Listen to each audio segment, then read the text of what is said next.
मुखे बोलवी सद्गुरु बुद्धिदाता अहं भारहा वागवी कोण माथा जडो भावना रामदासी सदाती नमस्कार त्या ब्रह्मचैतन्यमूर्ती जरी जरी वणिधेनु आठवी वत्स नित्य जननी करीत कामे बालकापासी चित्त तदुपरी गुरुमाये लेकुरा ठेवी प्रेम श्री सद्गुरु रामानंद तुम्हा प्रणाम आहे तू जननी मदीय न कळे अज्ञान मीले करू घाली गे मज प्रेम पाखर सदा दूरी नको गे धरू प्रेमे बाहत मुक्त कंठ करुनी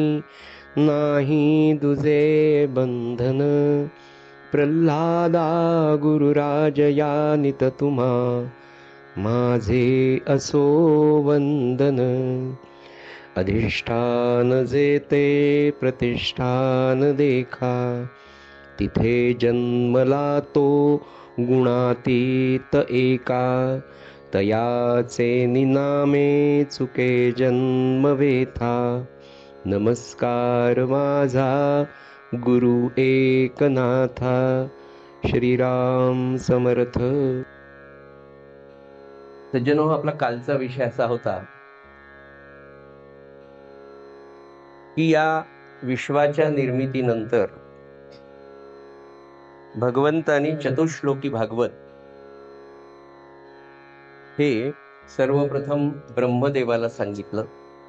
ब्रह्मदेवाकडनं ते पुढे त्यांचे मानसपुत्र नारद मुनी, महर्षी नारदांकडनं ते शुकमुनींना आणि शुकमुनींनी हे चतुश्लोकी भागवत म्हणजेच मोक्षाची लक्षणं, म्हणजेच मुक्त स्थितीला, मोक्ष स्थितीला प्राप्त झालेले जे संत महात्मे असतात, जे ब्रह्मज्ञानी पुरुष असतात, आत्मज्ञानी पुरुष असतात, यांचं जीवन कसं असतं, मुक्तांची लक्षणं काय, मुक्त पुरुष कशा प्रकारचं जीवन जगतात, हे सगळं जे ज्ञान आहे, एवढ्या सगळ्या ज्ञानाचा ओहापोह भगवंतापासून तर नाथांपर्यंत सगळ्यांनी, सकल संतांनी कशासाठी केला असेल सज्जन हो? तर हे विश्व निर्माण केलं, 83,99,999 योनी निर्माण केल्या आणि शेवटी इतक्या योनी, इतके प्राणी, इतक्या वनस्पती निर्माण करून सुद्धा त्या परब्रह्माला काही चैन पडेना, म्हणून त्यांनी शेवटी त्याच्या खास सगळ्या प्रकारच्या कला वापरून एक सुंदर मूर्ती निर्माण केली आणि तिच्यामध्ये जीव टाकला आणि ती जी झाली ती मानवाची सगुण देहाची निर्मिती झाली. आणि भगवंतांनी तिला विशेषत्वाने बुद्धी दिली की जी बुद्धी भगवंताला जाणून घेईल, नवे नवे केवळ भगवंताला जाणून घेणार नाही, तर हा माझा पुत्र माणूस, मनुष्य देह सगुण रूपात आल्यानंतर नरापासून नारायण होईल, माझ्या स्वरूपात याच जन्मात तो मिळू शकतो, इतर जन्मामध्ये मिळू शकत नाही, असं निर्माण करून त्यांनी पाहिलं. खूप वर्ष गेली तरी काही त्याच्यामध्ये फरक पडला नाही, म्हणजे आपल्यामध्ये काही फरक पडला नाही. म्हणून त्यांनी वेदांची निर्मिती केली, उपनिषदांची निर्मिती केली, शास्त्रांची निर्मिती केली, संतांना जन्माला घातलं, ब्रह्मज्ञानी पुरुष जन्माला घातले, स्वतः अनेक वेळा मनुष्याचं रूप धारण करून आला, अजन्मा तू जन्मा घेसी. आणि आपल्याला दिलेलं हे जे काही नरजन्म आहे, हा जो नरदेह दिला, हा नरदेह सत्कारणी पूर्णपणे याच जन्मात लागावा म्हणून हे ज्ञान पुन्हा भगवंतांनी उपलब्ध केलं आणि त्या ज्ञानाच्या सारख्या आवृत्ती तो करतो, नाही का? म्हणजे हे सगळं त्यांनी त्या ब्रह्मदेवापर्यंत ज्ञान दिलं, पण ब्रह्मदेवाच्या नंतर सुद्धा भगवंताला असं वाटलं की अरे नाही पोचलं बाबा हे आता, नाही का? आपण कितीतरी वेळा मुलांना काम सांगतो आणि ते काही व्यवस्थित करत नाही. हा नित्याचा सगळ्यांचा अनुभव. म्हणजे आपण लहान होतो तर आपण ऐकत नव्हतो, आता आपले लेकरं ऐकत नाही तर श्रीराम समर्थ, तो विषय नाही. पण जसं आपल्याला वाटतं की नाही आता हे स्वतः जाऊन आपल्याला करावं लागतं, हा काही करणार नाही, तसं भगवंताला वाटलं आणि मग त्यांनी श्रीमद भगवद्गीता आपल्याला सांगितली. पुन्हा ती संस्कृतामध्ये झाली, अर्जुनाला समजली, 2-4 लोकांना समजली. पुन्हा त्याला भगवंताला वाईट वाटलं की अरे अजूनही ही पोचली नाही, संस्कृतमध्येच राहिली. सामान्य बहुजन लोकांना, ज्यांना संस्कृत येत नाही, अशा लोकांना तर ते माझं ज्ञान कळलंच नाही. मी केलेली डिश माझ्या लेकरांपर्यंत पोहोचलीच नाही. म्हणून ती माऊली ज्ञानेश्वर माऊलीच्या रूपाने पुन्हा प्रकट झाली. ज्ञानेश्वर माऊलींनी 13व्या शतकामध्ये ज्ञानेश्वरी सांगितली, तरीही पुन्हा ती ज्ञानेश्वर माऊलींना कमी आयुष्य मिळालं. त्यांना असं वाटलं की माझ्या मनात अजून खूप काही राहिलंय, ते मला सांगायचंय. म्हणून तीच ज्ञानेश्वर माऊली सकल संत असं सांगतात की बाबा नाथांच्या रूपाने पैठणमध्ये जन्माला आली आणि त्या नाथांनी पुन्हा हा ओहापोह केला. कोणता? तर जो शुकमुनींनी परीक्षितीला सांगितला तो ओहापोह या सगळ्या ग्रंथामध्ये आहे, असं आपण कालपर्यंत पाहिलं. सज्जनो, आजचा विषय याच्या पुढचा अतिशय सुंदर आहे, छान आहे. खरंच मला पुन्हा पुन्हा ते सांगावंच वाटतं की नाही आपण कुठेतरी विसरलो की काय. आपण खरंच फार भाग्यवान. इतक्या पवित्र काळामध्ये आपल्या इतक्या लोकांना महाराजांनी एकत्र आणलंय आणि त्यांना हवं असलेलं ज्ञान ते आपल्याला देत आहेत, नाही का? की या महिन्यामध्ये अधिकस्य अधिकम फलम, की या महिन्यात तुम्ही जितकं कराल त्याचं अनेक पटीने पुण्य आहे. मागच्या महिन्यात सुद्धा आपण जप केला, 130 माळा रोज करत होतो, त्याचं 130 माळाचंच पुण्य आहे. पण आता इथे 10 पट आहे. 130 माळा केल्या तर 1300 माळा केल्याचं पुण्य आहे. हे मुकुंद मुळेंचं वाक्य नाही, हे शास्त्रांनी इथे जे सांगितलं तेच सांगतो. निरोप्याचं काम मी फक्त करतो, एवढीच माझी भूमिका. सज्जन हो, शुकाचार्यांनी परीक्षितीला हे सगळं ज्ञान दिलं, भागवताचं ज्ञान दिलं. आणि ते सगळं श्रवण करताना एक गोष्ट दोघांमध्ये पण खूप सुंदर होती की अत्यंतिक प्रकांड पंडित तर शुकमुनी होतेच, पण प्रखर वैराग्यशील होते आणि मनापासून ते सांगत होते.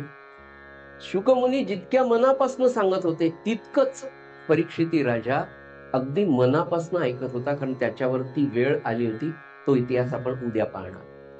पण तितकंच मनापासून परीक्षिती राजाने श्रवण केलं आणि ते श्रवण बरोबर अर्थरूप झालं. परीक्षिती राजाचं श्रवण हे अर्थरूप झालं म्हणजे काय? आपण कालच पाहिलं ना की शुकमुनी हे योगींद्र आहेत, योग्यांचे इंद्र आहेत. म्हणजे सर्वोत्तम योगी, सर्वोत्कृष्ट योगी कोणी असेल म्हणून आपण म्हणलो ना शुकासारिखे पूर्ण वैराग्य ज्याचे, की शुकांसारखं वैराग्य कोणाचंच नाही, असा हा योगींद्र. आणि त्याच्या समोर बसलेला परीक्षिती सुद्धा श्रोत्यांचा सम्राट आहे. परीक्षितीसारखा श्रोता आजपर्यंत झालेला नाही. म्हणून श्रोत्यांचा सम्राट तो मनापासून सगळं ऐकतो. शुकमुनींनी दिलेलं सगळं ज्ञान परीक्षितीने इतक्या मनापासून ऐकलं की त्याचं श्रवण हे अर्थरूप झालं. आणि अर्थरूप झाल्यानंतर पाहता पाहता 7व्या दिवशी परीक्षिती राजा मुक्त दशेला प्राप्त झाला, त्याला मुक्ती प्राप्त झाली, त्याला मोक्ष प्राप्त झाला. सज्जन हो, नाथ महाराज आपण पण भाग्यवान आहोत की तेच ज्ञान एकादश स्कंदाचं नाथ महाराजांनी आपल्याला मराठीत सांगितलं. ते आपण श्रवण करत असताना नाथ महाराजांना नवे आपल्या सद्गुरूंना सुद्धा हेच अपेक्षित आहे की आपण तितक्याच मनापासून हे सगळं श्रवण करावं. आणि हे श्रवण सुद्धा जसं परीक्षितीचं श्रवण हे अर्थरूप झालं म्हणजे त्याचं ऍप्लिकेशन त्याच्या जीवनामध्ये झालं. त्यांनी जे श्रवण केलं ते सगळं आचरणात आणलं, ग्रहण केलं, आचरणात आणून मुक्त दशेला तो प्राप्त झाला. तसं तुम्ही आम्ही हा ग्रंथ श्रवण करून निश्चित त्या पदाला जाऊ शकतो. फक्त त्याच्यासाठी गरज आहे मनाचं अर्थरूप श्रवण करणं, मन अर्थरूप होणं. आता मन अर्थरूप कसं होईल हा मोठा प्रश्न आहे. परीक्षिती राजा अर्थरूप श्रवण त्याचं झालं, तसं आपलं मन अर्थरूप होण्यासाठी काय करावं? सज्जन हो, या संपूर्ण ग्रंथामध्ये सगळा मोक्षाचा विषय आहे. मोक्षशास्त्रच याच्यामध्ये सांगितलंय. दुसरी अडचण अशी आहे, पण महाराजांच्या कृपेने सुटते. अडचण अशी आहे की मोक्षशास्त्र हा अतिशय गहन विषय आहे, अतिशय खोल असा जाणारा विषय आहे. पण सद्गुरूंच्या कृपेने तो आपल्याला विनासायास कळू शकतो. त्याच्यासाठीच्या काही गोष्टी आपल्याला मात्र निश्चित हे पाहिजे की त्याच्यासाठी नाथ महाराज म्हणाले की तुमचं चित्त स्थिर पाहिजे. चित्त स्थिर झाल्याशिवाय, आणि दुसरी महत्वाची गोष्ट आहे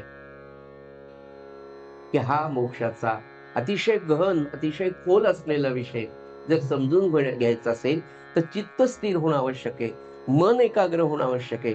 पण मन एकाग्र होण्यासाठी काय करावं, चित्त स्थिर होण्यासाठी काय करावं, हा दुसरा प्रश्न. तर त्याच्यासाठी सज्जन हो, मोक्षाची तळमळ पाहिजे. मोक्षाची तळमळ जर असेल ना तर चित्त आणि एकाग्र होईल, मन एकाग्र होईल, चित्त स्थिर होईल. महाराज म्हणाले ना आपल्याला प्रवचनामध्ये महाराजांनी खूप वेळा एक वाक्य सांगितलंय बघा. आपण सगळेजण रोज प्रवचन वाचतो, म्हणून ना प्रवचन वाचताना पेन्सिल जवळ घेऊन बसावे किंवा मार्कर पेन जवळ घेऊन बसावा आणि मनापासून, मी तुम्हाला सांगतो ना, म्हणजे मी काही खूप विद्वान आहे, खूप काही अभ्यास होय असं मी म्हणत नाही, पण एक गोष्ट सांगतो की बाबा माझी कायमची भूमिका आहे की अहो आम्ही इकडे गेलो होतो, फार चांगली पुरणाची पोळी त्या हॉटेलमध्ये मिळते हो, आम्ही खाल्ली, सुनीता ताई तुम्ही पण खाऊन या त्या हॉटेलमध्ये. हे जितक्या सहजतेने सांगतो तितक्या प्रवचनाचं सुद्धा आपण रोज वाचतो ना, तर असं वाचावं की महाराज ऐकतायत आणि आपण त्यांना वाचून दाखवतोय. महाराज आपण वाचलेलं प्रवचन प्रत्येक शब्द न शब्द ऐकतात. या भावनेने जेव्हा आपण प्रवचन वाचतो ना, तर ते प्रवचन श्रींच्या कृपेने खरोखर सांगतो तुम्हाला, आपल्याला पहिल्यांदा कळायला लागतं. इतकं छान कळतं. आता ते कसं कळतं मी नाही सांगू शकत तुम्हाला. तुमच्या घरी पुरणाची पोळी तुम्ही खाल्ली, माझ्या घरी मी सांगू फारच सुंदर होती, फारच सुंदर होती, याच्याशिवाय काही सांगू शकतो का? त्याच्यापेक्षा पटकन तुम्हाला पुरणाची पोळी मी दिली किंवा तुम्ही मला जर दिली तर मग जास्त बोलायचं कामच नाही. तसं किती छान वाटतं, काय आनंद मिळतो, परमानंद काय असतो, आत्मानंदाची छोटी अनुभूती काय असते ना, त्याच्यासाठी काकड आरतीलाच यावं, त्याच्यासाठी उपासनेतच बसावं, त्याच्यासाठी 13 तासाच्या जपात येऊन बसावं. 13 तासापैकी 4 तास तरी जप खूप छान होतो. बाकीचे 9 तास जप आपण एकमेकांकडे पाहून लिवल्या बावल्या, पण तरीही ते महाराज म्हणाले छान आहे. महाराजांनी त्या प्रवचनामध्ये काय सांगितलं की तळमळ हा परमार्थाचा प्राण आहे. नाथ महाराजांना अपेक्षित आहे, सकल संतांना ही अपेक्षा येते की अरे खरी तुम्हाला तळमळ आहे का पण मोक्षाची, मला सांगा. इतकी दिवस झाले, म्हणजे मी माझ्यावरून सांगतो, आपण एका कुटुंबातले आहोत, आपण एका नावेमध्ये प्रवास करणारे आहोत, आपण सगळे महाराजांचे आहोत आणि आपल्याला त्या मार्गाला जायचंय. कोणत्या मार्गाला? जिथे सकल संत आपले सद्गुरू पोहोचलेत, ते आपल्याला बोलवत आहेत आणि ते आपल्याला घेऊन जाणार आहे. हा भवसागर जो आहे ना, हा तारण्यासाठी, हा तरुण जाण्यासाठी या रामनाम नौकेमध्ये आपण बसलेलो. म्हणून आपण एकमेकांबरोबर हे शेअर करायचं. इथे विद्वत्तेचा काहीच भाग नाही. तर मला असं सांगायचं की खरं आपण इतके दिवस सगळेजण प्रपंच करतोय, जन्माला येऊन आपल्याला इतकी वर्ष झाली, हा माझ्या मनात येणारा चिंतनाचा विषय मी फक्त तुम्हाला या रूपाने, नाथ महाराजांच्या चिंतनाच्या रूपाने तुमच्या समोर अतिशय नम्रपणे प्रामाणिकपणे ठेवतो. बरं, अधिकारवाणी माझी नाहीये तुम्हाला काही अधिकाराने सांगायचे. बरं, तर इतके दिवस झाले, खरं आपल्याला काही अशी इतक्या गोष्टी मिळवाव्या वाटतात की मला ही डिग्री मिळावी, मला ती डिग्री मिळावी, मग मला प्रमोशन मिळावं, मला हे व्हावं, मग मी 4 व्हीलर घेईल, मी चांगला बंगला, मग एसी घेईल, हे सगळं मला रोज वाटतं. पण इतक्या सगळ्या वर्षांमध्ये मला मोक्ष मिळावा असं आपल्याला कधीतरी वाटलंय का? इतक्या दिवसाच्या चिंतनात कधीतरी आपण एकांतात खूप वेळा बसलेलोय आणि एकांतात बसून चिंतेशिवाय दुसरं आपण काहीच केलेलं. हा माझा अनुभव. नाथ महाराज म्हणाले, मोक्षाची तळमळ जर खरी असेल, म्हणून मी तुम्हाला सांगतो ना, आपल्या उपासनेमध्ये आपल्याला ज्या ज्या सद्गुरूंच्या उपासनेत आपण असो, त्या उपासनेमध्ये जे दिलंय ना, त्याच्या व्यतिरिक्त वेगळा अभ्यास करायची गरजच नाहीये. मोक्ष प्राप्तीच्या रहस्यामध्ये महाराजांनी किती छान सांगितलं, किती छान आहे बघा ना. म्हणजे आपल्याला सकाळी उठल्या उठल्या काकड आरती झाली की आपल्या परंपरेत सांगितलं की मोक्ष प्राप्तीचं रहस्य 1 पानाचं आहे, इकडनं आणि इकडनं, फार तर 2 पानाचं. आयुष्याचा भरोसा नाही म्हणून ब्रह्मानंद महाराज म्हणाले, आयुष्याचा भरोसा नाही म्हणून शक्य तितक्या त्वरेने, आणि दुसरा शब्द आहे तळमळीने. काय करावं? कृतार्थ होण्याचा प्रयत्न करावा. एकच वाक्य आहे, सगळ्या वेदांचा, सगळ्या उपनिषदांचा सार या वाक्यामध्ये आहे. तर मी असा विचार करतो की खरं आपल्याला अशी तळमळ कधी लागली आहे का, की महाराज किती दिवस झाले तुमचं दर्शन होत नाही, मी जप करतोय, उपासना करतोय, पण नाही दर्शन. अहो, स्वप्नामध्ये सुद्धा दर्शन होत नाही. म्हणजे कायच आपल्या पापाची माफ करा, याची पुण्याची आपली ढीक पडलेली आहे, विचार करावा आपण शांतपणे. तेव्हा ते म्हणाले की मोक्षाची जर खरी तळमळ असेल तर अत्यंत एकाग्रतेने तुम्ही हा विषय श्रवण करा आणि मन सावधान करून विषय प्रतिपादन जे काही करत आहेत त्या विषयाचं अनुसंधान चुकू देऊ नये. आणि त्या अनुसंधानामध्ये म्हणजे आपण कशासाठी आलो? आज 1-1.5 तास आपण इथे आपली सगळी कामं सुरू होतो, तर आपल्या पदरात काहीतरी पडलं पाहिजे. महाराजांच्याकडे उत्सव झाला गोंदवल्यामध्ये, गुरुपौर्णिमेचा उत्सव 7 दिवसाचा असायचा महाराज देहामध्ये असताना. रामनवमीचा उत्सव असायचा महाराज देहात असताना. वेगवेगळ्या गावची त्या काळात बैलगाडीने अमकी तमकी माणसं यायची, 8-8 दिवस राहायची गोंदवल्यामध्ये. तशी काही छोटं गाव, फार काही व्यवस्था नसायच्या, तरीही लोक राहायची. आणि सगळा उत्सव झाल्यानंतर प्रत्येक जण शेवटच्या दिवशी नमस्कार करून रामाला नमस्कार करायचे. महाराज कोच्यावर बसले, महाराजांना नमस्कार, महाराज निघू का? परवानगी मागवायचे, येतो आम्ही महाराज अमकदम. काय निघताना आपले सगळी साधी माणसं, महाराजही अतिशय साधे बोलायचे. आणि जाताना महाराजांचं एक वाक्य आजही ते लिहून ठेवलेले प्रवचनाच्या पुस्तकात आपल्याला माहित. महाराज म्हणाले, तुम्ही इतक्या दूरवरून इथे पैसे खर्च करून येता, तुमचा पैसा देता, तुमचा वेळ देता, इतक्या दिवस इथे राहता माझ्या जवळ, पण जाताना म्हणाले रिकाम्या हाताने जाता. हे किती सुंदर आहे बघा. हा विचार आपल्याला कायम राहायला पाहिजे. म्हणजे आपण घरी जरी राहत असलो तर आपण त्यांच्या घरात राहतो, इथपासून सुरुवात करावी की त्यांच्या घरात मी राहतो, हे घर त्यांचं आहे, हे त्यांनी मला या जन्मापुरतं दिलंय. हा अभ्यास किती छान आहे बघा. मोक्षाचा पहिला जर काही मुद्दा असेल तर हे अंतकाळी तुम्हाला हे सोडून जाताना कुठल्या आसक्तीमध्ये मला गुंतायचं नाहीये, त्याचा नित्य अभ्यास मला जर मी आजपासून केला तर हा देह सोडत असताना किती सहजतेने मी सोडू शकेल की नाही. महाराज तुम्ही हे मला दिलं, आता हे सोडून जायचंय, हे तुमचं आहे. फिरायचं कामच नाही, 10 दिवस नाही, 14 दिवस नाही, इथून निघाले की महाराजांकडे. ही तयारी तुम्हा आम्हाला करायची.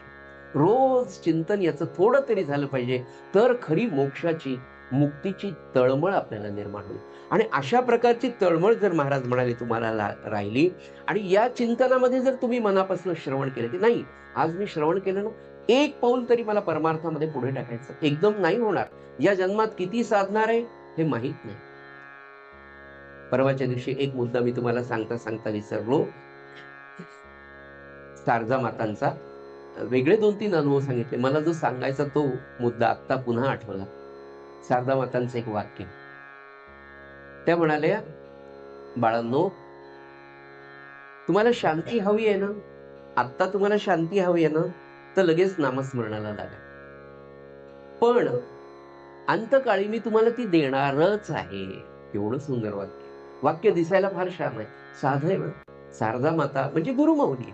शारदा मातेने म्हणणं काय, प्रल्हाद महाराज सांगणं काय, ब्रह्मचैतन्य महाराज, शेवटी गुरुच. ते म्हणाले मी तुम्हाला ती देणारच आहे. या वाक्यामध्ये केवढा गर्भित अर्थ आहे. कोणता अर्थ आहे? महाराज म्हणाले, माझ्या माणसाने म्हातारपणाची आणि अंतकाळाची काळजी करू नये, ते मी तुम्हाला देणारच आहे. मित्रांनो, आपलं सुंदरपैकी रिझर्वेशन छान झालेलं आहे, पण आज अभ्यास मात्र करण्याची गरज आहे. आणि तो अभ्यास या सगळ्या एकादश स्कंदामध्ये भगवान गोपाल कृष्ण सांगतायत. पुढे शुकमुनींपर्यंत हे ज्ञान येतंय. शुकमुनी परीक्षिती राजाला सांगतायत. आपण किती भाग्यवान आहोत की अधिक महिन्यामध्ये ते सगळं श्रवण त्यांच्या कृपेने त्यांच्या चरणाजवळ बसून आपल्याला कथन श्रवण करायला मिळते. म्हणून मन अर्थरूप होण्यासाठी एकाग्रतेने आणि तळमळीने जे काही करायचं ना, नाथांच्या चरित्रातलं सगळ्यात मोठं जर काही वाक्य असेल तर नाथांच्या चरित्रात नाथांनी प्रत्येक गोष्ट मनापासनं केली. आणि आपलं तिथे थोडं आपण कमी पडतो, करतो आपण, करत नाही असेल, पण मनापासनं 100% डिव्होशन त्याला म्हणतात ना, तसं अजून माझं तरी कमी पडतंय. आपण सगळे त्या बाबतीमध्ये पुढे आहात, वंदनीय आहात, त्याच्याबद्दल मला शंकाच नाही. सज्जनो, हाच विषय पुढे मोक्षाचा चालत असताना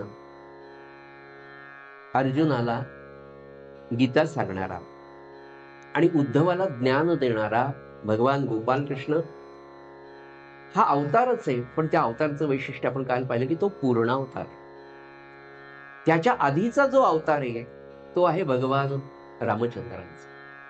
भगवान रामचंद्रांच्या अवताराचं वैशिष्ट्य असं आहे की त्या अवतारामध्ये संपूर्ण जीवन रामराय यांनी आपल्याला कर्तव्याचा आदर्श काय असतो हे पूर्ण दाखवून दिले. त्रेतायुगात हा अवतार झाला 10,000 वर्षांपूर्वी.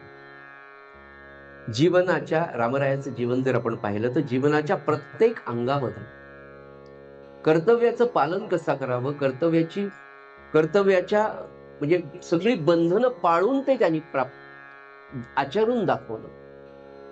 आणि त्या सगळ्या पार्श्वभूमीवर जेव्हा त्याच्यानंतरचा द्वापार युगातला भगवान गोपाल कृष्णाचा अवतार आपण पाहतो सज्जन हो, तर त्या पूर्ण अवतारामध्ये पूर्ण मुक्त आनंदमय जीवन भगवान गोपाल कृष्णाने दाखवते. दोन अवतारांमधलं वैशिष्ट्य पहा की भगवान राम वशिष्ठांकडे गेले शिक्षणासाठी. दशरथाने सोडलं, योग्य वय झालं, जरी राजपुत्र होते तरीही त्यांचा व्रतबंध झाल्यानंतर राजपुत्र असले तरी वशिष्ठांच्या आश्रमात जाऊन राहिले. आणि तिथे जे ज्ञान दिलं ते आपण पाहिलं की योग वाशिष्ठ म्हणून. पण त्या योग वाशिष्ठ शिकवत असताना जो काही संवाद, जे काही ज्ञान रामरायांनी प्राप्त केलं, तेव्हा एक दिवस असा विषय निघाला, तेव्हा वशिष्ठ ऋषी त्यांना सांगतात की अरे तू कोण आहेस? आपल्याकडे भारतीय परंपरेमध्ये ते आहे, तू कोण, कुठून आला आणि कुठे जायचं?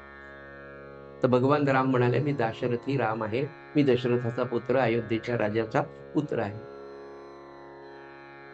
वशिष्ठ ऋषी म्हणाले, तू दशरथाचा पुत्र नाही, तू परब्रह्म आहे. तू परब्रह्म आहे हे गुरूंनी रामरायाला सांगितलं, तेव्हा रामरायाला कळालं. दुसरा अवतार जो भगवान गोपाल कृष्णाचा आहे, भगवान गोपाल कृष्ण सांदीपनी ऋषींच्या आश्रमामध्ये शिक्षणासाठी जातात. तिथे सांदीपनी गुरुजींनाही सांगतात, ते म्हणतात तू यशोदानंदन गोपाल कृष्ण आहेस ना? ते म्हणाले नाही, मी परब्रह्म आहे. हा दोन अवतारांमधला सज्जन फरक आहे. म्हणून म्हटलं ना की हे दोघांची चरित्र आणि भगवान गोपाल कृष्णाचं मुक्त स्वच्छंद आनंद जीवन अतिशय विशुद्ध प्रेमाने भरलेलं आहे. भगवान गोपाल कृष्णाच्या इतक्या लीला तुम्हाला सगळ्यांना माहित आहे, पण या लीलांचं वैशिष्ट्य आहे की त्यांना पाहताना एक वेगळेपण आपल्याला दिसतं, पण तो वेगळाच आहे. तो दिसतो एक आणि तो आहे एक. भगवान गोपाल कृष्णाच्या जीवन चरित्रामध्ये विशुद्ध प्रेमाचा जिकडे तिकडे पूर आलेला आपल्याला दिसतो. आणि त्याचं नावच कृष्ण आहे ना, आकृष्ट इति कृष्णा, हा जो सगळ्यांना आकर्षण देतो. म्हणून आपल्याकडे गर्भसंस्कारामध्ये असं सांगितलंय की बाळ साधारण 5व्या महिन्याचं झाल्या, म्हणजे आईच्या पोटात 5 महिने झाल्यानंतर तिने हरिविजय वाचावा, पांडव प्रताप वाचावा, भगवान गोपाल कृष्णांचं चरित्र वाचावं, अजून रामरायाचं चरित्र वाचावं. हे का वाचावं? तुमचा मुलगा गोपाल कृष्णच होईल असं नक्की नाही, पण निश्चित तुमचा मुलगा हा इतरांना स्वतःकडे निदान आकृष्ट करण्याचा असे काही 4-5 गुण तरी त्याच्या या वाचनाने 100% त्याच्यात येतात. हा हजारो लोकांचा अनुभव आहे. एक व्यक्तिमत्व विकासाच्या दृष्टीने त्या बाळाची डेव्हलपमेंट अगदी आईच्या गर्भामध्ये असतो तेव्हापासून जी होते ना, ती आजही तुम्हाला वेगवेगळ्या ठिकाणी 100% पाहायला मिळते. आकृष्ट इति कृष्ण, हा आकर्षण करून घेणं, स्वतःकडे ओढून घेणं, अशी मुलं ज्यांच्यावर हा संस्कार गर्भामध्ये होतो, अतिशय चांगली, कमीत कमी घरच्याला बांधून ठेवणारी, म्हणजे कमीत कमी घरच्यांना न भांडणारी, समाजाला स्वतःकडे आकर्षून घेणारी, जनसंघाचं किंवा संघटनेचं काम करणारी 100% चांगल्या प्रतीची उदाहरणं भगवान गोपालकृष्णाच्या जन्मात. दुसरं वैशिष्ट्य, आकृष्ट इति कृष्ण हा आपण जरी म्हटलं आणि कृष्णाचं जर चरित्र सज्जन आपण पाहिलंय, इतके लोक म्हणजे अगदी बालपणापासून म्हणजे गोप आहेत, गोपिका आहेत. अहो एवढंच काय, भगवान गोपालकृष्णांनी त्या यमुनेच्या काठावर जावं, सगळ्या गोपगोपिकांना घेऊन जावं, विशेषतः गोपाळांना घेऊन जावं. त्या गोकुळातली 8-10 वर्षाची मुलं, किती वयाच्या 10व्या वर्षापर्यंत तो गोकुळामध्ये राहिला. त्याचे जे त्याच्या वयाचे आणि त्याच्यापेक्षा वयाने थोडे फार मोठे 13-14 वर्षांचे जेवढे काही गवळ्याची पोरं होती. बरं, नंद हा गवळीच, नंद यशोदा हे गवळेच. तर या सगळ्यांना घेऊन भगवंत त्या मित्रांमध्ये एवढं प्रेम भगवंतावर सगळ्यांचं होतं. एक तर भगवान गोपालकृष्णाचं रूपच इतकं आकर्षक होतं आणि दुसरं त्याचं वागणं, त्याचं बोलणं, त्याची देहबोली, ह्या सगळ्याच गोष्टी इतक्या उत्कृष्ट होत्या की सगळ्या गोकुळातली मुलं न सांगता त्याच्याजवळ आपल्याला बसायला मिळावं, त्याच्याशी माझी मैत्री व्हावी, त्यांनी माझ्याशी बोलावं, त्यांनी माझा एक घास खावा, अशी प्रत्येक गोपांची इच्छा असायची. आणि अशा सगळ्या गोपाळांना घेऊन जेव्हा भगवान गोपालकृष्ण यमुनेच्या काठावर जायचे, सगळ्यांना खेळ खेळायला द्यायचे, त्यांच्याबरोबर खेळ खेळायचे आणि थोडीशी लहर आली की हा 8-10 वर्षाचा भगवान गोपालकृष्ण अतिशय मंजूळ अशी बासरी घेऊन त्या यमुनेच्या काठावरच्या कदंब वृक्षावर जेव्हा बसायचा आणि बासरी वाजवायचा, तर सगळ्या गोपांच्या इतक्या गायी शांतपणे आपलं खाणं पिणं सोडून त्या कदंबाच्या झाडाखाली येऊन बसलेल्या असायच्या. काय आकर्षण असेल त्याच्या मुरलीचं, काय म्हणजे म्हटलं, चिंतन जर केलं ना, नुसतं अधिक मास आहे हो, भगवान गोपालकृष्णाचं चिंतन करावं आपण, खरंच काय त्याची कृपा आहे म्हणून आपण हे सगळं करू शकतो. मी करतो, आपण करतो, आम्ही करतो या भावनेने काहीच, तो करणार आहे, तो करून घेतो, ही भावना इतकी दिव्य आहे, इतकी गोड आहे, इतकी विनम्रतेची आहे सज्जन हो. आणि यातच खरा आनंद. हे काय असेल तो गोपालकृष्ण, मला सांगा. काय ते लेकरू 7-8 वर्षाचं, पण गायींनी तिथे जावं, गायींनी, गाय तर जाऊच द्या, गायीला पिणारं वासरू त्याच्या आईला सोडून त्या भगवान गोपालकृष्णाकडे पाहत असतं, असं मी अनेक कीर्तनातून, अनेक वेगवेगळ्या कीर्तनकारांच्या लीलांमधून ऐकलेलं आहे. असा हा आकृष्ट. बरं, त्याच्याकडे येणारे सगळेच होते, सुशिक्षित होते, अशिक्षित होते, स्त्रिया होत्या, पुरुष होते, अजून काय काय सांगावं, त्या सगळ्या प्रकारचे लोक तिथे होते. पण भगवान गोपालकृष्णाचं सज्जन हो वैशिष्ट्य असं आहे की जी म्हणून व्यक्ती त्याच्याकडे आली, ती कशीही असो, भगवान गोपालकृष्णांनी कुणालाही त्याज्य समजलं नाही, कुणाचाही त्याग त्यांनी केला नाही. ही त्या भगवान गोपालकृष्णाच्या व्यक्तिमत्वातले फार मोठं लक्षण. जो ज्या भावनेने आला, जो ज्या मनोभावनेने, मनोरचनेप्रमाणे जो कोणी त्याच्याकडे आला, त्याला भगवंतानी आलिंगन दिलं आणि त्याचा उद्धार केला, त्याचं जीवन कृतार्थ केलं. अगदी शिशुपाल द्वेषाने आला, त्याचा देह काढून टाकला, आपण त्याला मुक्त केलं. सख्खा मामा कंस, तो भयाने आला, अखंड भय होतं की हा मला मारणार, हा मला मारणार, आणि त्या भयानी अखंड, ज्याला म्हणता येईल निगेटिव्ह नामस्मरण, नकारात्मक आठवण भगवंताची झाली. पण भगवंताची नकारात्मक आठवण जरी झाली तरी त्यामुळे तो भगवंताच्या अनुसंधानात राहिला. मी म्हटलं तुम्हाला, चंद्रशेखर महाराजांचं एकदा मी प्रवचन ऐकलं, त्याच्यात त्यांनी नामाचं महात्म्य सांगताना ते म्हणाले, नामाचं महात्म्य इतकं, म्हणाले तुम्ही एखाद्याला हरामखोर म्हटलं तरी त्यातला राम शब्द तुमच्या पुण्याला जातो, म्हटले, असं म्हणाले होते. इतकं नामाचं महात्म्य. तर त्याच्या मामानी तर सारखं, आता हा मला मारणार, कोण मारणार, कृष्ण मारणार, कृष्ण मारणार, कृष्ण मारणार. तर कृष्ण कृष्ण कृष्ण कृष्ण हे चिंतन त्याचं झालं. भयानी आलेला कंस तन्मय करून टाकला. शिशुपाल, कंस, सज्जनो, गोपिका वासनेने आल्या, हा माझा असावा, हा माझा मुलगा असावा, हा अमकी, वेगवेगळ्या कामवासनांनी सगळ्या गोपी आल्या. त्या सगळ्या गोपींना त्यांनी जवळ केलं, पण देहबुद्धी काढून त्यांना त्या संघातून त्यांना मोक्ष घडवला, देहबुद्धी त्यांची काढून घेतली आणि त्याही गोपिकांना उद्धाराप्रत नेलं, मोक्षाप्रत नेलं. पांडव आणि द्रौपदी, पांडव आणि द्रौपदीचे भगवान गोपाल कृष्णाशी सज्जन हो कौटुंबिक संबंध, कौटुंबिक संबंध. मला सांगा, एवढा मोठा हा भगवान, द्वारकेचा राणा, कंसाला मारणारा एवढा मोठा कर्तृत्ववान पराक्रमी पुरुष, त्यांचा नातेवाईक होता. पण धर्मराजापासून तर नकुल सहदेवापर्यंत, द्रौपदी, भीम, सगळेच अर्जुन आणि द्रौपदी आणि भगवान गोपाल कृष्णाचं जे बहीण भावाचं प्रेम होतं ना, असं प्रेम मला असं वाटतं कुठल्याच जगामध्ये बहीण भावाच्या प्रेमामध्ये तुम्हाला दिसणार. आदर्श प्रेम या दोघांचं. तर या सगळ्या पांडवांना, या द्रौपदीला घरगुती संबंधांमधून भगवंतानी स्वतःमध्ये मिसळून टाकलं होतं. एवढं प्रेम पांडवांनी भगवान गोपाल कृष्णांवर केलं. सज्जन हो, पांडवांचं, द्रौपदीचं उदाहरण महाभारतामध्ये पाहत असताना तुमच्या माझ्या ज्या सारख्याच्या मनामध्ये एक पटकन प्रश्न येतो की भगवान गोपाल कृष्ण ज्यांचा सखा होता, पाठीराखा होता, पण संपूर्ण पांडवांचं जीवन जर आपण पाहिलं, अतिशय कष्टप्रद. असं का? भगवान बरोबर असून सुद्धा असं का? तरीही एवढ्या प्रतिकूल परिस्थितीमध्ये पांडव कधीही दुःखी नव्हते. त्याचं कारण भगवान धर्मराज सांगतात, अर्जुन सांगतो की कायम भगवंत आमच्या जवळ बरोबर होता. यातलं सूत्र सज्जन असं आहे की पांडव, द्रौपदी आपापलं प्रारब्ध घेऊन जन्माला आले होते.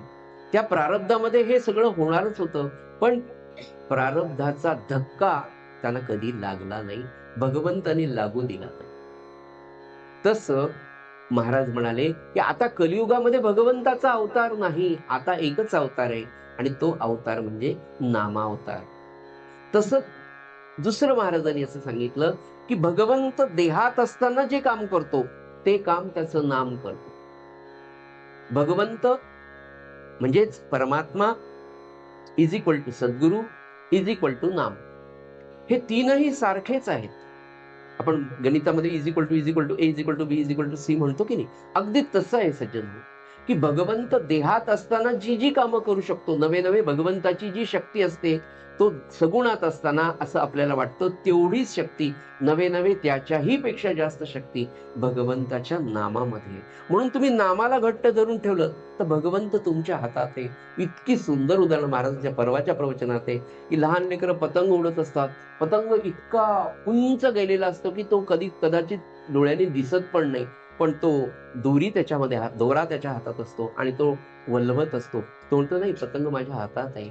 तसं महाराज म्हणाले ती जी दोर आहे ते म्हणजे नाम. तुमच्या मुखात नाम आहे म्हणजे भगवंत तुमच्या हातात आहे. अजून महाराजांनी किती सांगावं.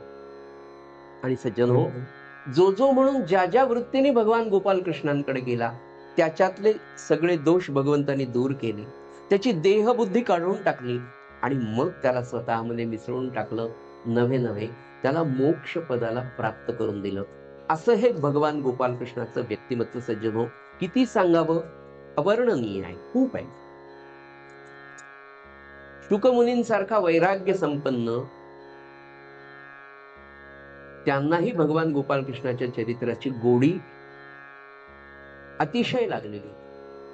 म्हणजे एवढा वैराग्य संपन्न असलेला भगवंताच्या रासक्रीडेचं वर्णन करत जर त्यांची समाधी लागत असेल तर तुमचा माझा किंवा जगाचा भगवान गोपाल कृष्णाकडे पाहण्याचा जो दृष्टिकोन आहे तो किती वेगळा आहे, किती विचित्र आहे, किती अद्भुत आहे. ज्या भगवंताच्या नामाने तुमच्या माझ्या वासना, कामवासना कमी होतात, ज्या भगवान गोपाल कृष्णाच्या नामाने, तर तो कामी असू शकेल का? हा विचार आपल्या समोर मांडायचा आहे. श्रीकृष्णाचं चरित्र म्हणजे भगवान परमात्मा तर तो होताच, पण संपूर्ण आत्मज्ञानाचा विकास, संपूर्ण आत्मज्ञानाचा शिखरबिंदू जर काही असेल तर भगवान गोपालकृष्णाचं चरित्र आहे. देहबुद्धीमध्ये वावरणाऱ्या तुमच्या माझ्यासारख्या असंख्य असंख्य जीवांना स्वतःकडे आकर्षून घेऊन, म्हणजे आपल्या जीवनात जर आपण पाहिलं तर इतके भेद आपल्याकडे आहे. आपल्या मानवी जीवनामध्ये इतके भेद आहे. उच्च नीच आहे, योग्य अयोग्य आहे, शत्रू आहे, मित्र आहे, पुण्य आहे, पाप आहे, सदाचार आहे, व्यभिचार आहे, प्रेम आहे, द्वेष आहे. अशा असंख्य भेदांनी तुमचं माझं जीवन सज्जन हो भरलेलं आहे. बरं, आता हे कशामुळे आहेत हे सगळे भेद? याचं कारण मी मी मी देह आहे म्हणजे आपल्याला देहबुद्धी आहे, आणि देहबुद्धी असल्यामुळे हे सगळे भेद आहे. अशा सगळ्या भेदांना मानवी जीवनातल्या भगवान गोपालकृष्ण आपल्याकडे खेचून घेतात, आणि त्या जीवाचं आत्मकल्याण साधण्यासाठी भगवंतांनी त्याची देहबुद्धी नष्ट करून त्या प्रत्येक जीवाला स्वतःमध्ये सामावून घेण्याचा प्रयत्न केला. नवे नवे त्याला त्या मुक्त दशेला पोहोचवलं. सज्जन हो, भगवंताशी एकरूप होणं, भगवंताची अनन्य भावाने शरण जाणं, हाच खरा धर्म आहे, हीच खरी नीती आहे, आणि हाच खरा सदाचार. पुनश्च एकदा सांगतो मी तुम्हाला की भगवंताला अनन्य भावाने शरण जाऊन त्याच्याशी एकरूप होणं हे तुमच्या माझ्या आयुष्याचं ध्येय आहे, आणि खरा धर्म हाच आहे. वेगळे धर्मच नाही. आपण मनुष्य म्हणून त्यांनी आपल्याला जर जन्माला घातलं तर त्याच्याशी एकरूप होणं, आणि एकरूप होणं म्हणजेच भगवंत होणं, म्हणजेच नराचा नारायण होणं, हाच खरा धर्म, हीच खरी नीती, आणि हाच खरा सदाचार आहे. पण भगवान गोपालकृष्णाच्या जीवनचरित्रामध्ये द्वापार युगामध्ये आपण जात असताना, आपण सगळं, आपल्याला महाभारत माहिती आहे. त्या काळामध्ये त्या कुटुंबामध्ये जे जे झालं हे आता विस्तृतपणे सांगायची गरज नाही, पण तिथे धर्म आपल्याला दिसला का? तिथे नीती आपल्याला पाहायला मिळाली का? तिथे सदाचार आपल्याला पाहायला मिळाला का? भर राज्यसभेमध्ये द्रौपदीचा झालेला अपमान आहे. अनेक अनेक महाभारतातल्या गोष्टी आहेत. यातली एक गोष्ट जरी आपण लक्षात घेतली तर तिथे धर्म, तिथे सदाचार, तिथे नीती आपल्याला दिसते का? पुनश्च मी थोडस मागे जाईल. त्रेतायुगामध्ये भगवान रामांचं राज्य आहे. आजही संविधान निर्माण झाल्यानंतर संविधानाच्या मुखपृष्ठावर आणि आतल्या पृष्ठावर डॉक्टर बाबासाहेब आंबेडकरांनी सुद्धा रामराज्याचं चित्र लावलेलं आहे. म्हणजे जगामध्ये सर्वोत्कृष्ट जर राज्य व्यवस्था, समाज व्यवस्था कोणती मान्य केलेली असेल, विशेषतः भारतामध्ये धर्मनिरपेक्षतेच्या नावाखाली जेव्हा आपण बोलतो, वागतो, तेव्हा सुद्धा जर रामराज्याची कल्पना ही जर आदर्श ठरवली जाते, तेव्हा रामाच्या काळातलं सगळं वर्तन, त्या काळातला समाज, गदी माडगुळकरांच्या एकाच पहिल्याच कुशल व रामायण गाती यामध्ये अयोध्येचं सुंदर वर्णन केलेलं आहे की जिथे अधर्माने वागणारे पुरुषच नव्हते तर स्त्रिया कशा असतात, अशा प्रकारचं सुंदर वर्णन जिथे केलं. आणि द्वापार युगामध्ये आपण पाहतो सदाचार नाही, नीती नाही, धर्म नाही, एका घरामध्ये एवढे वाद आहे. तेव्हा भगवान गोपालकृष्णांच्या चरित्रामध्ये हा सदाचार, ही नीती आणि हा धर्म पुन्हा स्थापित करण्यासाठी म्हणून भगवंताला अधर्मानी, अनीतीनी, अज्ञानानी, व्यभिचाराचं साधन रूप होऊन धर्माची स्थापना करावी लागली. कितीतरी वेळा भगवान गोपालकृष्णाच्या चरित्रामध्ये सज्जन हो आपल्या लक्षात येते की भगवंत इथे अधर्मानी वागले असं आपल्याला वाटतं, अनितीने भगवान गोपालकृष्ण वागले, इथे त्यांचा व्यवहार सदाचाराला धरून नाही असं आपल्याला वाटतं. पण भगवान गोपालकृष्णांनी धर्माच्या स्थापनेकरता, पुनर्धर्म स्थापनेकरता सदाचारा करता, नीती करता, पुन्हा अधर्माचा, अनितीचा वापर साधनरूप म्हणून केला. व्यक्तिगत भगवंताला स्वतःचा कुठलाही स्वार्थ सज्जन हो त्यांच्या जीवनचरित्रात आपल्याला आढळत. भगवान गोपाल कृष्णाच्या संदर्भामध्ये वर्णन करत असताना अनंत भेदांनी भरलेलं आपलं हे जीवन आहे, पण त्याच्यामध्ये आत्मबुद्धीचा संपूर्ण ज्ञानाचा प्रकाश तुमच्या माझ्या वाटेला येण्यासाठी भगवंतानी दिव्य आणि विशुद्ध प्रेमाचा वर्षाव करून अनेक शास्त्रांच्या बंधनांना लाजवून टाकलेलं आहे. हे विधान करत असताना एक गोष्ट मला पुनश्च सांगावं वाटते की कितीतरी वेळा संपूर्ण भगवान गोपाल कृष्णाच्या चरित्रामध्ये तो अधर्मानी वागतोय, तो अकर्म करतोय, पण कर्म करण्यासाठी त्याला अकर्म करावं लागलं. धर्माच्या स्थापनेसाठी त्याला अधर्मानी वागवावं लागलं. त्यांनी संग केला पण निसंग होण्यासाठी केला. त्यांनी भोग भोगून दाखवला पण तो भोग योगासाठी होता. तो भोग त्यांनी मोक्षासाठी वापरलेला आहे. हे भगवंताच्या जीवनचरित्रातले मुख्य असे साराचे सुंदर सुंदर असे बिंदू आहेत. सज्जनो, पूर्ण भगवंताच्या कथा तुम्हाला सगळ्या माहिती आहे, पण हे त्याचं सार आहे की जन्मापासून जर आपण भगवान गोपालकडे पाहिजे म्हणजे अधर्माने वागून धर्म स्थापन कसा केला. आपल्या सगळ्यांना ती कथा 18 दिवसाचं महाभारताचं युद्ध चाललं आणि शेवटच्या 2-3 दिवसामधला हा प्रसंग आहे. आपल्याला ती कथा माहिती आहे, आपण ती महाभारतामध्ये पाहिली आहे की कर्णाबरोबर तो लढतोय. अधर्माने कसा वागला भगवंत असं आपल्याला वाटतं. भगवंतानी प्रतिज्ञा केली होती की नदरी शस्त्र करी ते सांगेन गोष्टी युक्तीच्या चार. दुर्योधन जेव्हा गेला होता तेव्हा त्यांनी सांगितलं की माझी सेना पाहिजे का मी पाहिजे. दुर्योधन म्हणाला मला तुझी नारायणी सेना पाहिजे, एवढं लक्ष सैन्य मिळतंय म्हणाले. अर्जुन म्हणाला मला फक्त भगवान गोपाल कृष्ण पाहिजे. आणि तेव्हा दुर्योधनाच्या समोर अर्जुनाला भगवंतांनी सांगितलंय मी येतोय पण मी युद्धात भाग घेणार नाही, मी शस्त्र चालवणार नाही. ही भगवान गोपाल कृष्णाने केलेली प्रतिज्ञा आहे. ज्या वेळेला भीष्माचार्यांनी बाणांचा वर्षाव केला,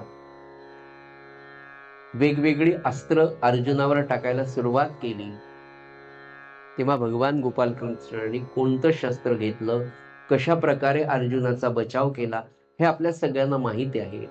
आणि त्याच्या नंतरचा प्रसंग आहे म्हणजे तिथे भगवान म्हणाले की मी शस्त्र धरणार नाही आणि तिथे हातामध्ये चाक धरून सुदर्शन चक्राच्या माध्यमातून अर्जुनाचा चाक धरलं होतं आणि अर्जुनाचा जीव वाचवला. संपूर्ण युद्ध झालं, पांडव जिंकले होते. विशेषतः अर्जुन विशेष धनुर्धारी म्हणून त्याचं कौतुक सुरू होतं. शेवटच्या दिवसाचं युद्धही संपलं होतं. तत्पूर्वी कर्णाच्या बाबतीमध्ये कर्णाचं चाक खाली जातं. कर्ण ते चाक व्यवस्थित करण्यासाठी खाली वागतो आणि तेव्हा भगवान गोपाल कृष्ण अर्जुनाला सांगतात आता कृष्ण अर्जुना याला बाण मार. तेव्हा तो म्हणतो मी निशस्त्र आहे, मला बाण मारणं हे आताच्या युद्धशास्त्राच्या नुसार युद्धाच्या नियमाला धरून गोपाल कृष्णा हे योग्य नाही, हा धर्म नाही, तू अधर्माने मला मारायला अर्जुनाला सांगतोय. तेव्हा अनेक बुद्धिवाद्यांना 21व्या शतकातल्या सुद्धा त्याच्यावर कादंबऱ्या आल्या मोठमोठ्या लोकांच्या. भगवान गोपाल कृष्णाने अन्याय केला, कर्ण फार मोठा होता, तो खूप चांगला होता वगैरे वगैरे त्याच्यावर कादंबऱ्या दुर्गा भागवत सारख्या विदुषींनी लिहिल्या. त्याच्यावर उत्तर आपल्या आप्पांनी दिलेलं आहे, ते आपल्या सगळ्यांना माहिती आहे. आपल्याला एक क्षणभर असं वाटतं की खरंच भगवान गोपाल कृष्ण अधर्माने वागतो, त्याचं चाक खाली गेलं, आता त्याला माराव का. अतिरेकी जर घरी आपल्या आलेत आपण त्यांना जेव घालाव का.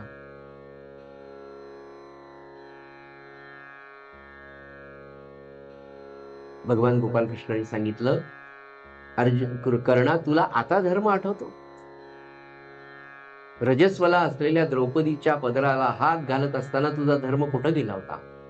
आणि त्यांनी केलेल्या सगळ्या अधर्मांच्या नोंदी त्याच वेळेला भगवान गोपाळकृष्ण त्याला सांगतात आणि त्याच वेळेला अर्जुनाला सांगतात की हा अधर्म नाही. आणि हा अधर्म का नाही, तर अशा अधर्मी लोकांना मारून टाकणं हाच खरा धर्म आहे. ही सगळ्यात योजना आजही आपल्याला पाहायला मिळते. अटलजींचं सरकार एक खासदार नव्हता म्हणून पडलं, एकच. आता किती खासदार आमच्याकडे आले, आमदारांची तर संख्या आता रोजच वाढायला. श्रीकृष्ण नीती हे मित्रांनो सज्जन हो समजून घेणं कर्तव्य आहे. आपल्याला हे ग्रंथ वाचायचे, पण हे ग्रंथ आपल्याला आचरणात आणायचे. उद्या आम्हाला सगळ्यांना वोटिंगला जायचंय, ते राष्ट्रीय कर्तव्य आहे, ते धर्म कर्तव्य आहे. तिथे आपण सगळ्यांनी जाणं आणि देशाला आणि धर्माला आणि देवाला उच्च स्थान देऊन काम करणारी जी माणसं आहेत त्यांना मतदान करणं ही पण एक धर्मसेवा आहे, हे पण एक धार्मिक कृत्य आहे. हा आदर्श आम्हाला तुकोबांनी सांगितला, हा आदर्श आम्हाला समर्थांनी सांगितला, हाच आदर्श आम्हाला नाथांनी सुद्धा सांगितलाय. सज्जनो हो, अधर्मानी भगवान गोपाळकृष्ण वागल्यासारखे दिसतात, पण अधर्मानी वागून त्यांनी धर्म स्थापन केला. नवे धर्म स्थापनेसाठी त्यांना अधर्मानी वागावं लागलं असं वाटतं, पण तो अधर्म नाही हे त्यांनी सिद्ध करून दाखवलं. संग करून त्यांनी अनेकांना निसंग करून टाकलं, अकर्म करून कर्म स्थापन, भोगानी योग आणि मोक्ष प्राप्त करून दिला. हे भगवान गोपाळकृष्णाचं खरं चरित्र सज्जन हो. जन्मापासून जर आपण भगवान गोपाळकृष्णांकडे पाहिलं, जन्मापासून अगदी अहो जन्मल्या यांनी त्या आईला बाबांना पटापट त्याच्यातून म्हणून म्हणले, बाबा चला घ्या टोपली. निघाले गोकुळाकडे, एवढं पाणी आलं आणि बाबाला म्हणले फक्त मला यशोदा मैयाकडे नेऊन सोडा, बाकीचं मी माझं पाहतो. आणि भगवान गोपाळकृष्ण यशोदेकडे जातात रात्री, आणि त्याच्यानंतर आपण पाहतो की गोकुळातला 10 वर्षांचा काळ त्या गोपिकांच्या लेकरांना, त्या गवळ्यांच्या मुलांना घरी एवढं दूध दही असून एकाच्याही तोंडाला साई लागत नाही, एकालाही दही मिळत नाही, एकालाही लोणी मिळत नाही. त्या लेकरांसाठी म्हणून हा परमात्मा आहे, हा परमात्मा आहे, हा निसंग आहे, हा निस्वार्थी आहे, हा निष्काम आहे असं आपण म्हणतो, आणि हा चोऱ्या करतो. म्हणजे भगवान गोपाळकृष्ण दिसताना तुम्हाला विषयी दिसतो, किती विषयी तर यांनी चोऱ्या केल्या हो, चोऱ्या करायला लावल्या. इतकंच नाही तर वेगवेगळ्या गोपिकांना असा त्रास दिला की कुणाच्याही घरी जाऊन दुपारी लोणी चोरून आणायचे आणि मग यशोदेकडे ती आई ते घेऊन यायची की तुझ्या मुलांनी असं केलं. एक दिवस तर ती बाई गडबडीमध्ये गोपाळकृष्णाला स्वतःच्या कडेवर घेऊन आले, बघ म्हणले आता यांनी खाल्लायच, मी धर. ती खाटेखाली लपून राहिली. भगवान गोपाळकृष्ण आले, 3-4 पोरं आले, ते काढलं, लोणी खाल्लं. भगवान गोपाळकृष्णाच्या हाताला आणि तोंडाला लोणी लागलं, तिने बरोबर धरलं. आता बघ म्हणले, आता दाखवते त्या यशोदेला. आणि यशोदेकडे भगवान गोपाळकृष्ण असे कडेवर घेतलं तिने, तावामध्ये असे घेऊन त्या यशोदेला म्हणले, बघ यशोदे तुझा हा गोपाळकृष्ण. ती म्हणे पाय तुझ्याकडे, तर तिचंच पोरग तिच्याकडे आलं. तर ह्या सुंदर लीला भगवंतानी कशा घडवल्या असतील. ती म्हणे अगं माझा गोपाळकृष्ण तर माझ्याच कडे आहे. ती पाहते तर खरंच शेंबड तिचं लेकरू तिच्या जवळ होतं. इतक्या सुंदर सुंदर लीला. पण हे सगळं चोरी प्रकरण दिसताना असं दिसतं की भगवंत चोरला आहे, पण हे चोरणं असं होतं की त्या काळातल्या त्या मुलांना त्यांच्या घरी असणारं लोणी आणि दहीदूध मिळावं आणि त्यांची प्रकृती चांगली व्हावी. आपल्या घरचं दही दूध मुलांना पूर्ण खाऊ घाला आणि मग तिकडे या सगळ्या गोपांना घेऊन खूप त्रास देऊ लागला. म्हणजे आता चला आपण बाहेर जाऊ, म्हणजे दुसऱ्या दिवशीपासून ठरवलं की सगळे घेऊन जायचं. आणि त्या सगळ्या गोपांना घेऊन भगवान गोपाळकृष्ण यमुनेवर गेले.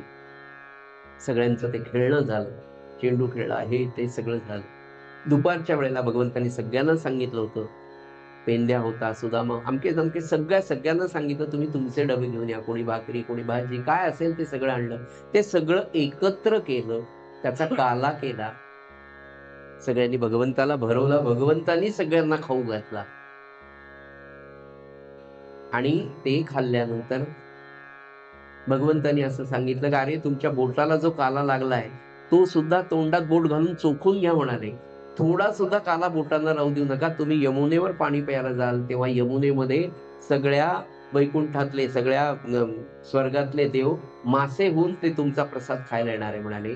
भगवंताच्या गोपाल काल्याचं महात्म्य, त्याची गोडी ही अमृतापेक्षा जास्त आहे. त्याचा अनुभव मला सांगा आपल्याला येतो की नाही हो? आपल्यासारख्या सामान्य माणसाच्या घरामध्ये आपण 2-4 दिवसाचा उत्सव करतो, गोपाल काला करतो. यांचे पोहे, त्यांचं लोणचं, काहीचे लोणच्या इतके छान असतात की 3 वर्षापूर्वीचे असले तरी घातले. मला सांगायचं गोपाल काल्याचं महत्व, की ते घालतो आपण, करतो किती सुंदर काढावं. तुम्ही घरी सगळं कोठीम असं मोजून घ्या, दही, आमकं तमकं. रेसिपी प्रमाणे करा गोपाल काला, एकीचाही चांगला होणार, म्हणजे आपल्या घरचा होणार नाही. पण सगळ्यांचं जेव्हा आपण करतो, कोणत्याही प्रकारचं कितीही वर्षांचं वाळलेलं लोणचं असलं, पण त्याच्यामध्ये जेव्हा आपण घालतो, तेव्हा ते इतकं गोड लागतं खरंच. मला सांगा अमृताची गोडी काय वेगळी असते? भगवंताच्या चिंतनामध्ये तो प्रसाद आपण घेतो. असा गोपाल कृष्णाने प्रसाद दिला आणि त्या गोपांना भगवंत म्हणाला, मी तुम्हाला वैकुंठात घेऊन जातो. त्या सगळ्या मुलांना वैकुंठ दाखवून आणला. काय लीला असेल. गोवर्धनाची लीला आपण पाहिली. पाऊस पडत नव्हता, इतक्या सगळ्यांना एक संघटित करणं, एक कोणीतरी पुढे झाला की सगळ्या हजारोंच्या काठ्या लागून एक महत् कार्य होतं. हा त्याचा मागचा उद्देश भगवान गोपाल कृष्णाने समाजामध्ये पोहोचवला. किती किती म्हणून सांगावं, प्रत्यक्ष परमात्मा असून भगवान गोपाल कृष्ण स्वार्थी माणसासारखे वागतायत असं आपल्याला दिसतं. पण हा भगवान गोपाल कृष्ण विषयभोगी आहे असं आपल्याला वाटतं, पण तो विषयभोगी नाही. असं का वाटतं? तर भगवान गोपाल कृष्णाच्या संपूर्ण जीवनचरित्रामध्ये असं दिसतंय की गोकुळातून मथुरेत गेला, कंसाला मारलं, अगदी बालपणी पुतनेला मारलं आणि बालपणामध्ये ही पुतना मावशी कोण आहे, ही कशासाठी आली, इतकं ओळखण्याची बुद्धिमत्ता भगवान गोपाल कृष्णाकडे होती. तिला ओळखून तिचा निपात केला.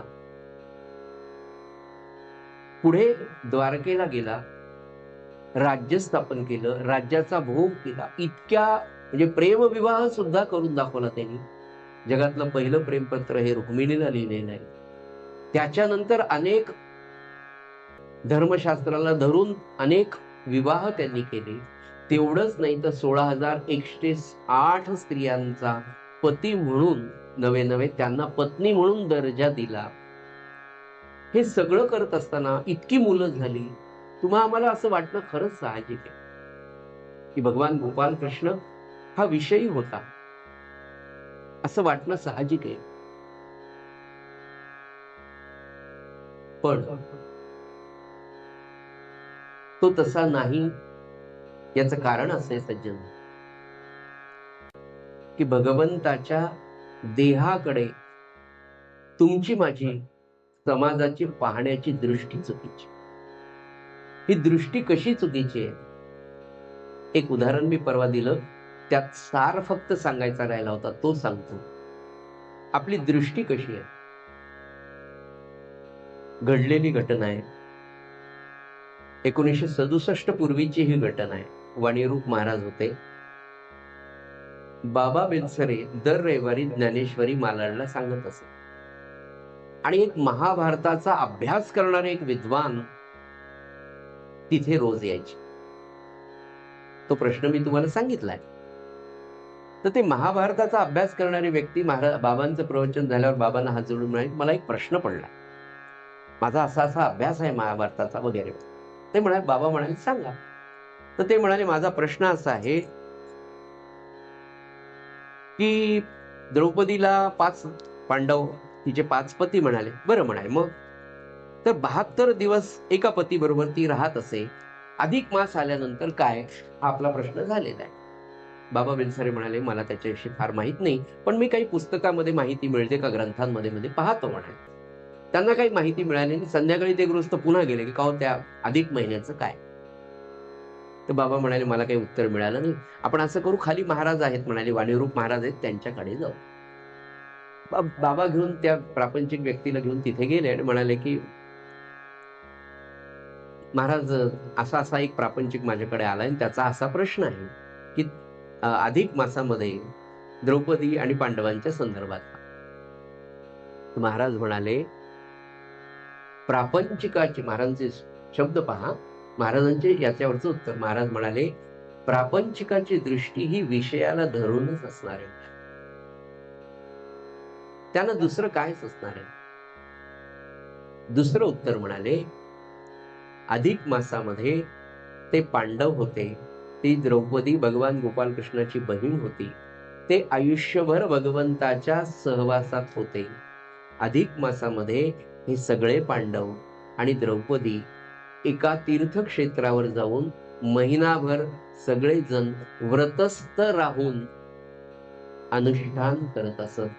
ते त्यांनी जसं केलं तसं तुम्ही आम्ही सगळ्यांनी प्रापंचिकांनी या अधिक महिन्यामध्ये राहावं, ही मानवाची दृष्टी सज्जन हो द्रौपदीपर्यंतच नाही तर भगवान गोपाल कृष्णांपर्यंत आहे. आज इथे थांबूया. झालेली सेवा श्रींच्या चरणी अर्पण करूया आणि